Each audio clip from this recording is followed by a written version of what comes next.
as soon as we moved him in, like somebody from down the hall was like, "Oh, hey Matt, you want to go to lunch with us?" And he's like, "Oh yeah, sure, whatever." And so we're like, "Oh, I guess it's over here. We're gonna say goodbye or whatever." It happened really suddenly, and so like we said goodbye, and like as soon as I like turned around and walked out, it was like Mike Tyson who like punched me in the stomach. I mean, there's just something like so, and I've heard this from like every other parent. We both like kind of staggered down the stairs of the parking lot. We're like wandering around, and it was like so hot out because it's like you guys know it's in the South. It's like humid, and I'm like sweating and crying. It was like a tough afternoon, I will say. Hey friends, and welcome to the Paula Faris Show. I am your host, Paula Faris, and it is already happening. We are seeing content and stories out there about parents dropping their college students off. And every time I see it, I know it happens every year this time of year, but it always rips my heart out. No, we're not quite there. We have 3 kids. Our oldest is a junior, so we've got a couple of years left. But you just feel for these parents. And as we continue this series on college all month long, last week we had the New York Times money columnist Ron Lieber on the show answering your questions and also trying to build a case for and against college. In this series, we're also trying to determine, is college even right for your student? Where do you even start? But today I wanted to bring a little bit of levity to the conversation. So John and I are joined by the very funny Chip Leighton of The Leighton Show. Now, if you're not familiar with his content, right after you listen to this, I want you to go follow him on Instagram at The Leighton Show. And he posts tons of content, funny texts from your teenagers, funny texts from your college freshmen, just keeps it light and reminds us that we're kind of all in this together. But John and I wanted to bring Chip onto the show to talk about how he and his wife parent their kids differently. They have 2 children, one of whom is in college, and also how he connects with his son now that he's in college. But what Chip wasn't prepared for was that gut punch.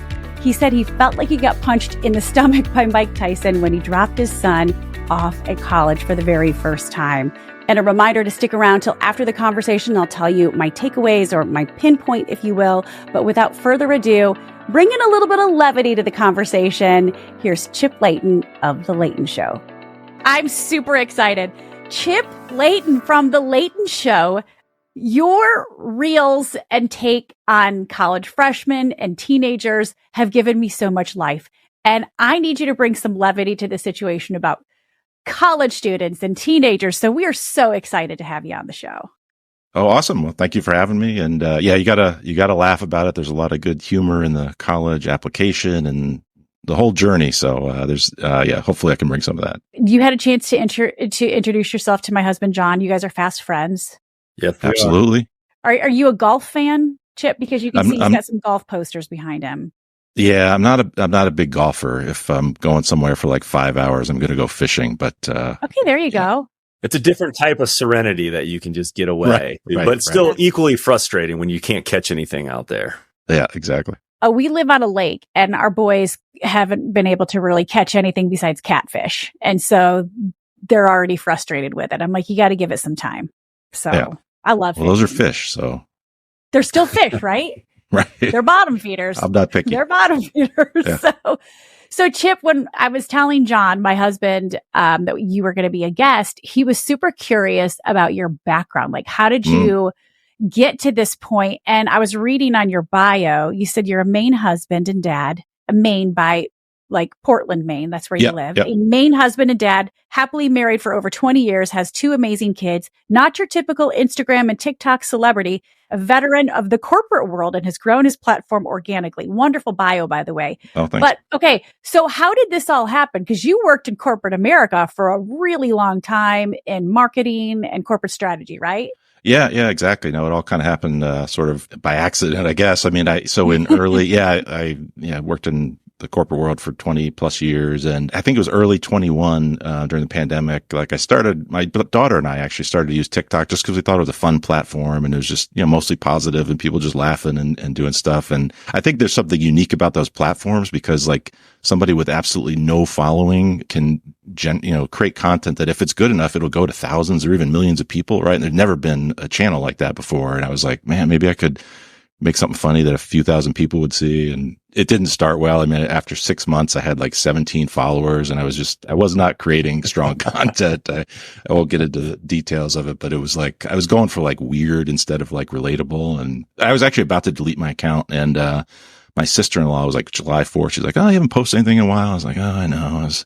I had an idea about marriage. I posted this thing about marriage, and like the next morning, like my daughter's texting me. I was like out kayaking, and my daughter's like, oh my, your post is going viral. It's got like 50,000 views and so many comments. And so I started to figure out what worked. And then a couple weeks later, I had another one go viral that was about like, it was teenager texts. And then, it kind of kept happening, and I gradually grew a following. Just this past year, I actually left the corporate world. So I do this kind of not full time, but, I put a lot more time into it, and I've been writing a book and doing some other things. So yeah, it's been wild. I'm lucky to be doing this. Yeah. That's crazy. What do your kids think about your success? I mean, obviously you started doing this with your daughter, but what do they still think you're a cringy dad? I mean, they're not that impressed, really. I don't think it's all that funny. For a while, my daughter said that she was responsible for like 80% of my content because it was mostly her text messages. But now it's other people that send me their stuff. It is good though if I'm ever like recognized in public with them, because it's like if you think you've seen your kids like give you an eye roll, like it is like an Olympic quality eye roll when someone, it's like, oh, you're so funny or whatever. But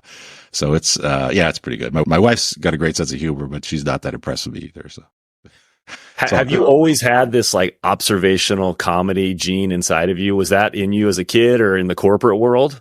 Not really. I mean, everyone's like, oh, were you the class clown growing up or whatever? I really wasn't. I took this like filmmaking class in high school, and I was pretty good at that. And I was really into it. And there was always a little part of me that like kind of wished I went to film school or something, because I'm pretty good at like putting together a story. And even in the corporate world, I was like, I did a lot of corporate strategy stuff where I was sort of like, telling a story. And I did a little theater in high school, so I had a little bit of performance gene, but it was mostly dormant. But I'm an extreme introvert. Actually, you would never expect this. The people. Really? The people I worked with when I started doing this I was like, had a pretty good job. I was like on the leadership team of my company, and TikTok wasn't like super mainstream at the time. So it was like, people were like, well, I heard you're on TikTok. Like, is that like kids dancing app? Like, what's going on? Like, you Isn't there an age limit? You can't be over 30 and on that. Right. So, but sometimes you got to, you just got to follow, what you think is your path or whatever. And I know, Paula, you've taken some bold risks in your career, and sometimes you just got to roll the dice,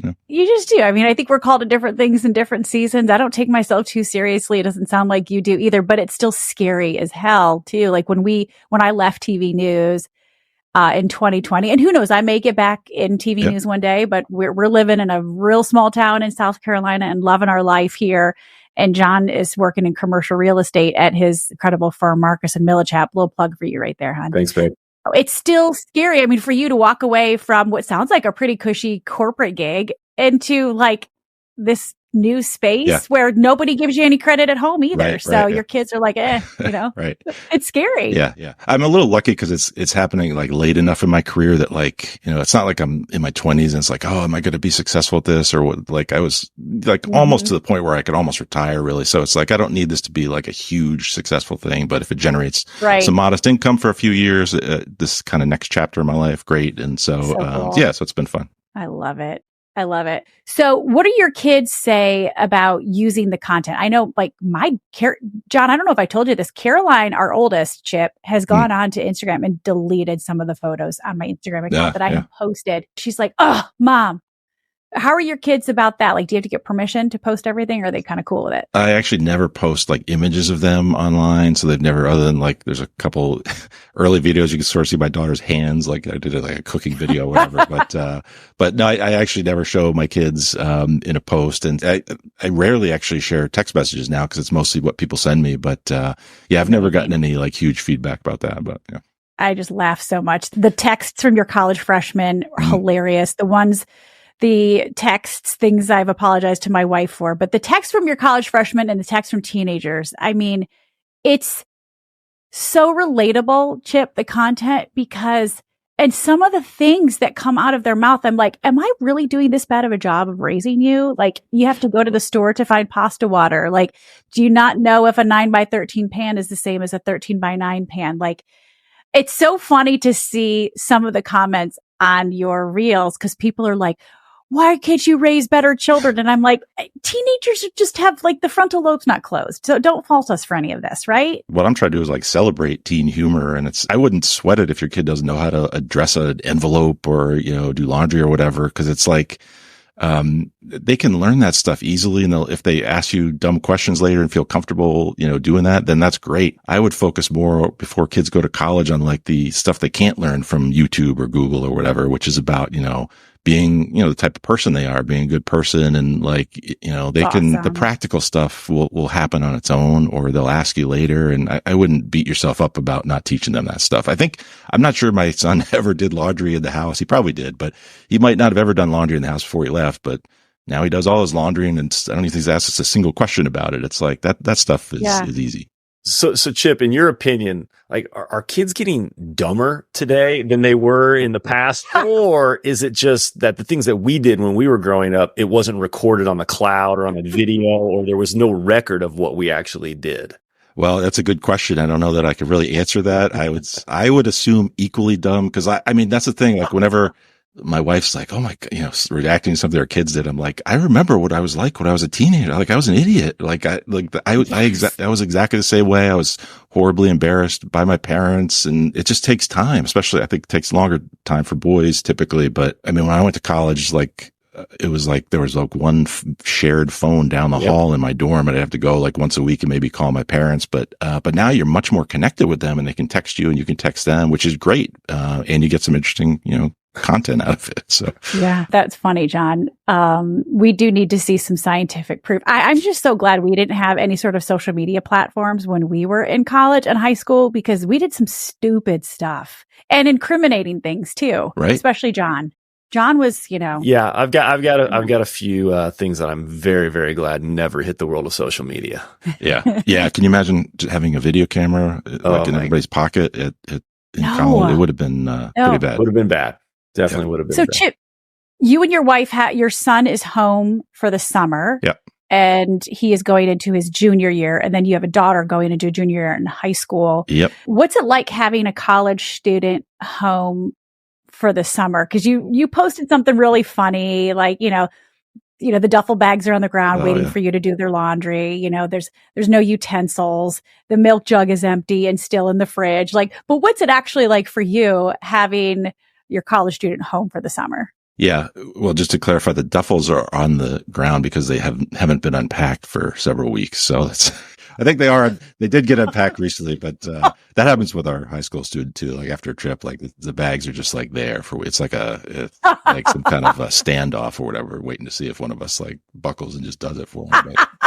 But, yeah. I mean, it's good. It's like, it's either feast or famine. I found like last summer, my son, like, he didn't work a whole lot. So it's like, he's hanging around. It's like, oh, you can get a job or whatever. And then like this year he got a job, and suddenly he's like working like super full time, and you barely see him or whatever. But it's a lot of like, stuff happening really late at night, really loud. I've done material on, I like being woken up at like 1 a.m. by the sound of nachos being microwaved, that kind of stuff. But it's good because you've been apart from them, and it's good to see them. When they come home, they're not super interested in seeing you, I wouldn't say in particular, especially when they come home for the holidays too. It's like, they're basically coming home to see the pet. We have a cat. It's like they're going to race past us when they come in the door just to find out where the cat is or whatever. But it's okay. It's good.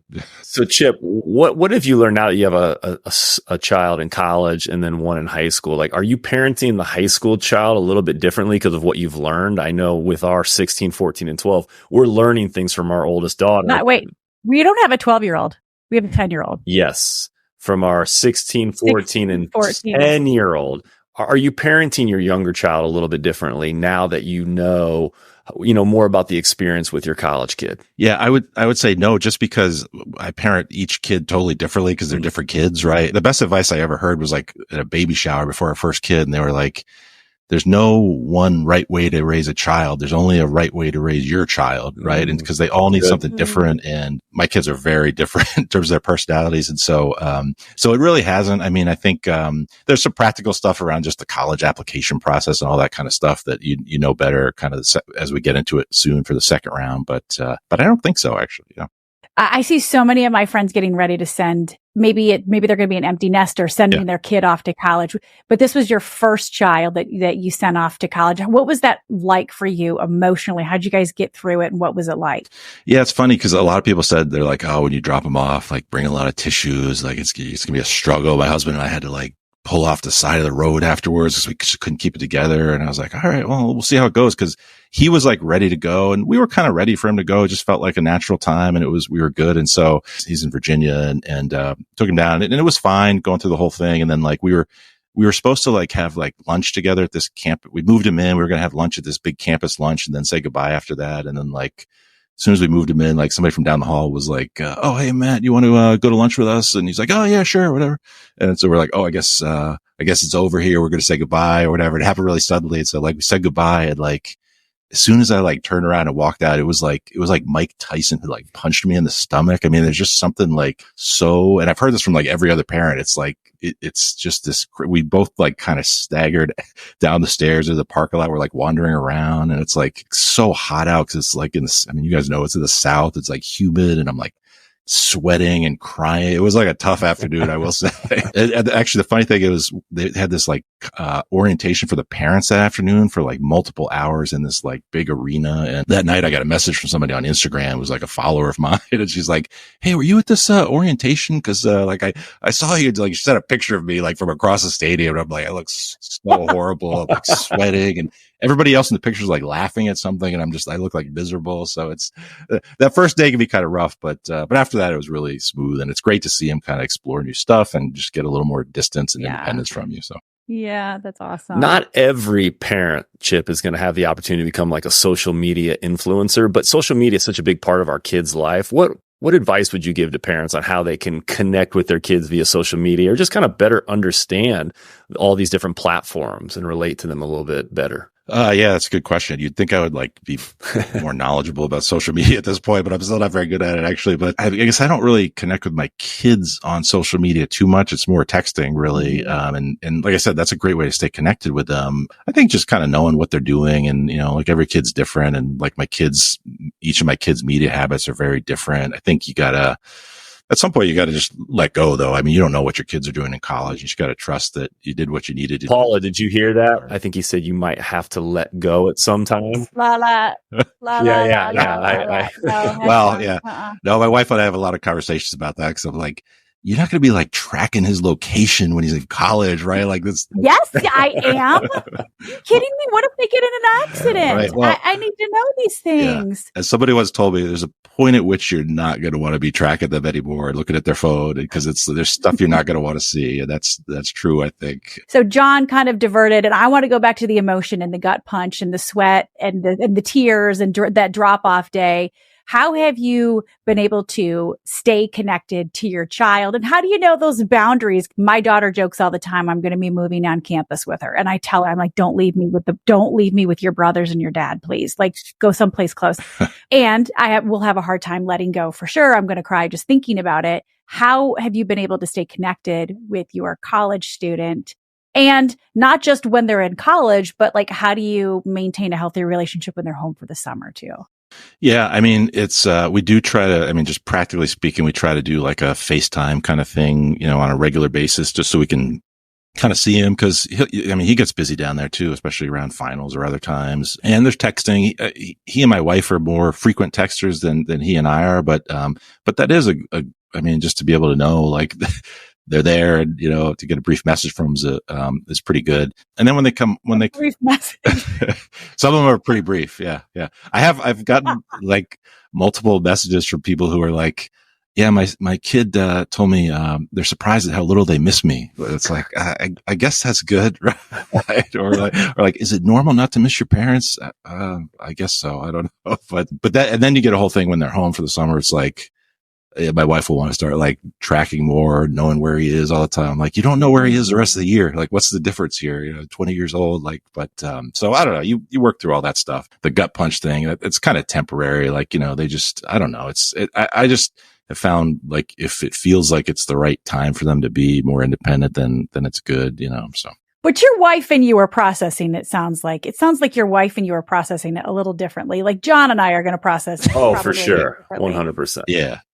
Oh, no doubt. Yeah. And I think for us, our second kid, which will be the last kid, I think that's going to be really, really hard because that's when you go through a huge change in the household. I can't imagine what that one's going to be like. I'm pretty close with my daughter too. So that's good. That's going to be, yeah. I don't know what that's going to be like. Well, you're probably going to have some really good content about being an empty nester. So something to look forward to. Probably. Yeah. John, what do you think I'm going to be like when Caroline, who's 16, goodness. rising junior, what am I going to be like when she goes off to college? And I don't know if the boys will go to school. I think she likes to say I think I'm going to take the boys and we're going to go on like a golf weekend just to kind of get away so that you can have some space to yourself. Cause I think that's what you're going to need. Some just kind of time alone to mourn. Do you think it's going to be harder for me to send her off or potentially the boys? Oh, it's going to be harder for her. First, it's our daughter. You have a different connection with them. And I think secretly you're going to be kind of happy to get the boys out of the house, but you won't admit it. You definitely won't admit it, but I believe deep down you will be excited. Oh, tell me about, so Chip, your daughter is a rising junior. Yeah. Do you relish it a little bit more knowing that you got 2 years more with her? And look, you're never really, like, you never stop being their parent. And I don't buy that lie that you only have 18 summers. I think whatever they're going to need you in different ways. Right. But has it changed the relationship knowing what it's going to be like? And because you've already lived that, you've already done the drop off, you know what's coming. Do you cherish the relationship anymore? Probably. I mean, I'm always like, I'm very grateful for everything I have in my life. So I've always kind of had that attitude of like, man, this is, just enjoy what you have while you have it. Cause like nothing, as you know, with kids, like no phase lasts forever, right? It's whether it's good or bad, It's going to pass and change to something different. So, and it just goes by. I know this is like an older parent thing to say, but it's like, it goes by so fast. I'm not always perfect about it, but I try to, take advantage of every opportunity I can and, be there for stuff when I can. And, I'll definitely miss it. Okay. So when your kids say, is college necessary? Because you're not using your degree right now. I mean, you worked in corporate America and is there a degree for this now? A social media influencer? Dad, you're not using your degree. Do I need to get one? Right. Yeah. Yeah. I think that's a real personal decision for every kid, and college has gotten some colleges have gotten so crazy expensive, right? That it's a big decision, right? And it's a big investment of time, and it was the right decision for my son. He loves it. I think my daughter wants to do that as well, but, we're going to see. She's a pretty serious violinist. So I don't know what kind of next step is the right thing for her, but the whole application process and the sort of consideration of where do I go it's interesting because, I mean, my kids don't tell me a whole lot, so we have to kind of guess like what's on their mind, but it also relates to a lot of funny moments. If I had one piece of advice about the application process, it would be, do not ask a question on the college tour. That is a teenager's worst nightmare. That's like the worst case scenario. No questions. Don't introduce yourself to any other parents. Don't take a map if they offer it. Just don't draw any attention to yourself. Did you ask a question on a college? Oh, no, I'm not that. I'm giving advice here. This is one of the things I know. I'm too shy to ask questions. I often give advice because of things I've done foolishly. I'm like, don't do what I did. So give us some more advice. So don't ask a question on a college tour. I would say, you might want to like proofread their college essay. They got some weird ideas about what to write about. And I remember one girl was like, told her mom, she was really bad with her mom because she had a healthy home life growing up. So she didn't have enough content to write about. So, I don't know if your kids have much good content, but usually your idea of like a good topic for an essay is like, winning the state championship or whatever. But for them, it's like probably going to a Taylor Swift concert or whatever, which is fine. They're just looking for your personality. But I guess the other one would be make sure they know like where the school is. I've heard multiple stories of like, my son wanted to go to the University of Arkansas, but he doesn't want to live in Kansas or stuff like that. Yeah. I heard, just because you guys are in the South, there was one mom who said, my daughter's dorm like lost electricity. And so she was really responsible and called like Georgia Power to find out what the deal was or whatever. But, she goes to Auburn, which I guess is in Alabama. So I don't know why you call it Georgia Power. Anyway. Oops. Details. All stuff they'll figure out. Yeah. Details. You have so much good content. These are actual questions from your college freshmen, this is an ongoing, reel. It's an ongoing series. Does the shampoo or conditioner come first? Yeah. Really? How do I take my clothes out of the washing machine? Do I just reach in there with my hands? Yep. That wasn't your son, was it? No, You it said wasn't. It wasn't. Yeah.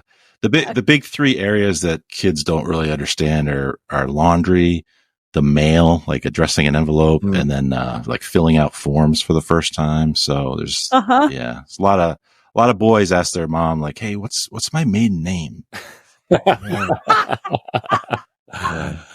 It's more common than you'd think. My favorite is there was a girl who was at the doctor's office on her own for the first time, and it was she was filling out her address, and where it asked for her street name, she put her nickname down. Oh my goodness.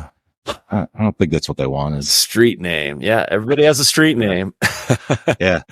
So if that's your favorite, like, do you have some of your top 5, top 10 favorites that you've seen so far? Do you got a list, or is that coming out in the book? It's tough to narrow them down. I mean, there's a lot of, for some reason, the turkey related ones I always think of, like, how does eating cold turkey help you quit smoking? It's like,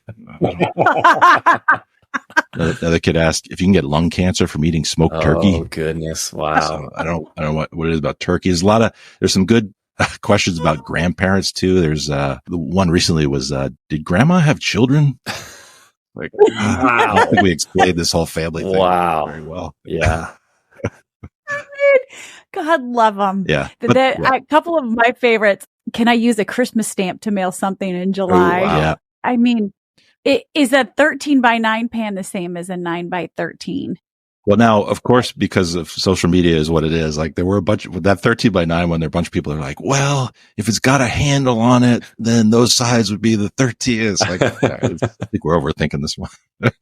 We're totally overthinking. And then the son calls his parent from the store to ask where he can buy the pasta water. Yeah. Yeah. I've gotten that from many people, actually, that pasta water one. It's like, hey, I'm making this recipe. I didn't know what it is, but yeah. It's so funny. Yeah. So John mentioned it. Is some of this material going to be in the book? And the name of the book, it's a text that somebody got from their teenager. Yeah, quite a few people, actually. So the book's called What Time is Noon, which is, a surprisingly common question. But yeah, most kids are like, now when you say noon, is that 1 o'clock or 2 o'clock? It's fine. Yeah, for the book. It's a trick question. Yeah, the book is, it's a humor book. It's about teenagers. So it's got hundreds of these, funny text messages and quotes and some stories from my family and a bunch of different features like quizzes and stuff. Okay. So I'm happy with how it came together. It publishes in November, but you can pre-order it now. So yeah. You said there's quizzes. You can take a quiz. Yeah, you got to test your knowledge. Okay. Little, sort of, some tongue-in-cheek quizzes, and I do a lot of silly little graphic kind of things, little bar charts and stuff. So it's a fun book. I think it's a great gift. I think for parents or kids. Yeah.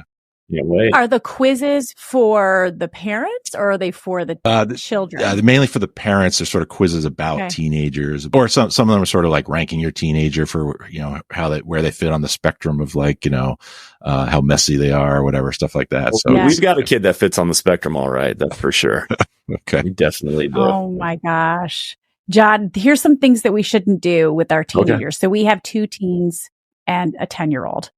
We should never mispronounce Chipotle. Is that how you say it, Chip? That's pretty much it. Chipotle. Okay. A lot of people call it like Chipotle or Chipotle. Chipotle is what you Chipotle is the one that, yes, the T comes before the L. Yeah. Now, this is also from one of your reels. Yeah. Never let them see you run. Right. You can't, when you hit a certain age, your kids they can't see you run. I think what I said about that was like, seeing that will damage them more than like looking at the eclipse. Like it's not, that's traumatic for them.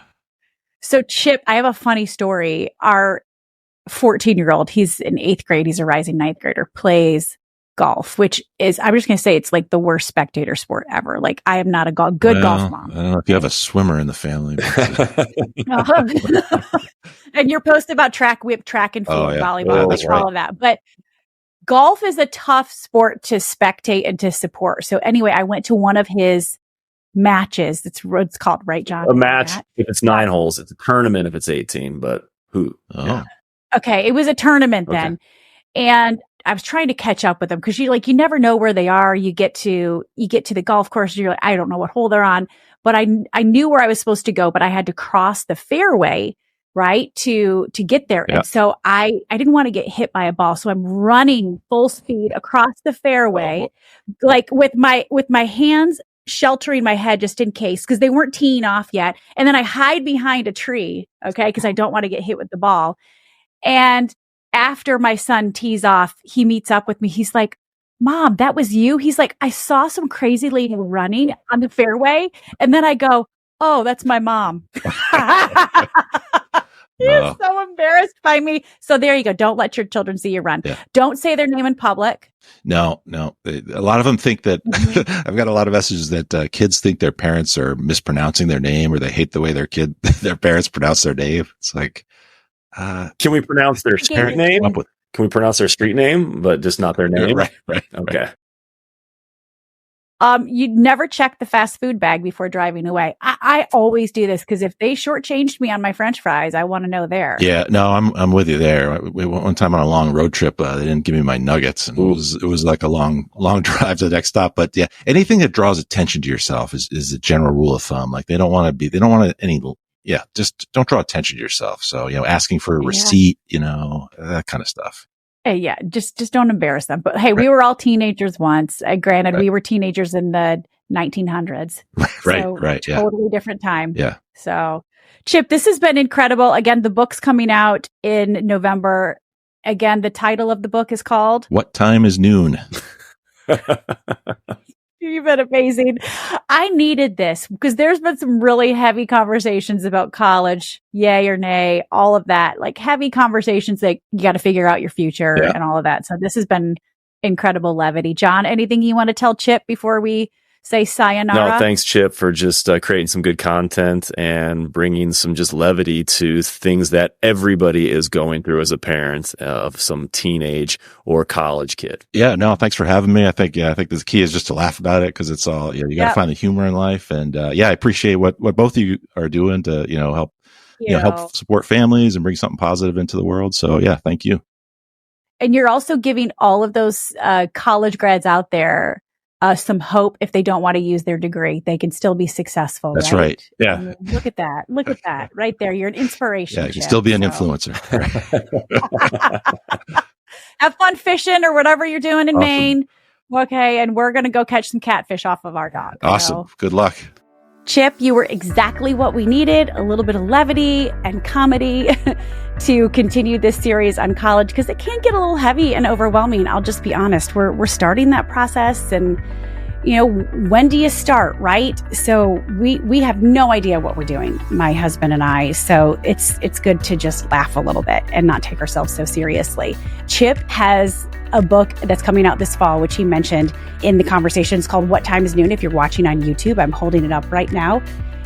What Time is Noon? Hilarious texts, ridiculous feedback, and not so subtle advice from teenagers. And Chip is going to be giving away 5 copies of this book to you. In fact, we have a really big giveaway that will come at the end of this series. And the only way you win is if you're signed up for my personal newsletter at paulafarisofficial.com. So don't miss out on that. Okay, so my takeaway, Paula's pinpoint, if you will. Well, first of all, you don't just have 18 summers, okay? We keep hearing that narrative over and over, and I think it freaks us out as parents, and it gets us hyper emotional. We don't just have 18 summers. I'm hearing this from so many parents who have older children. Our kids are always going to need us, but they're going to need us in different ways, and the relationship evolves, and it gets better because we get to be their friend, right? Which I'm really looking forward to. My biggest takeaway, though, from the conversation from Chip is setting a time to converse or to connect with your college student every week. Maybe it's Tuesday at 8 o'clock. Hey, we're going to jump on a FaceTime. Something to look forward to, something to put on the calendar. And it doesn't have to be, anything elaborate. Hey, we're going to hop on a FaceTime for 10 minutes with the family. But it can be hard to connect with your older kids, your college students, even when they're home for the summer or when they come home for the holidays. But I really like that little bit of advice. And he says, make sure you put an eye on their college essays as well. And speaking of college essays and all those next steps, next week on the podcast, Caroline, my 11th grader, is going to be joining me in conversation with Becky Sabke, who's the former admissions director from Dartmouth. It's an awesome conversation, you guys, and it's good to get a teenager's perspective on this and all the pressure that we put on them. But Becky is going to tell us the number one mistake that we make as parents. She's also going to answer a ton of your questions about the process, and she's going to be telling us about the most memorable recommendation letter she ever received of the tens of thousands, the one that made her cry. In fact, it made all of us cry. I hope you're enjoying this series, and we'll see you right back here next week as we continue to talk about it. I know you guys thought you were done with me, but not quite yet. I have one more thing to tell you about. If you're watching on YouTube or you're listening on your favorite podcast platform, don't forget to subscribe to the show. I don't want you to miss a single beat or a single conversation. And remember, my DMs are always open. Tell me what you want to talk about.